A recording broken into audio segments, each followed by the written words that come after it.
রাজ্যে প্রধান চিকিৎসা কেন্দ্র জিবি হাসপাতালে রক্ত সংকটের খবর পাওয়ার সঙ্গে সঙ্গে এগিয়ে এলেন বিজেপি কর্মীরা। শুক্রবার 6 আগরতলা মণ্ডলের উদ্যোগে আয়োজিত এক জরুরি রক্তদান শিবিরে 60 জন রক্তদাতা স্বেচ্ছায় রক্তদান করেন।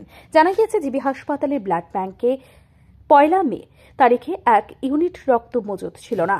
এই খবর পাওয়ার পরই ভারতীয় জনতা পার্টি 6 আগরতলা মণ্ডল দ্রুত উদ্যোগ নেয় এবং তড়িঘড়ি ব্লাড ব্যাংক প্রাঙ্গণে রক্তদান শিবিরের আয়োজন করে।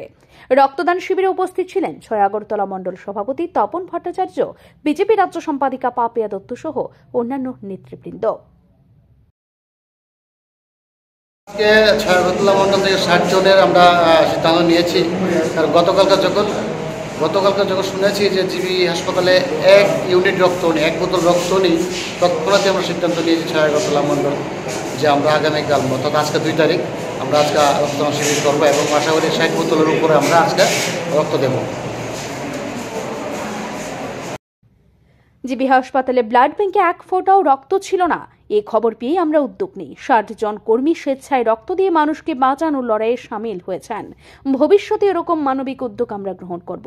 রাজ্যের প্রধান হাসপাতাল জিবিতে প্রতিদিন 100 বোতল রক্তের প্রয়োজন পড়ে, কিন্তু 1 মে জিবি ব্লাড ব্যাংক হয়ে পড়ে শূন্য।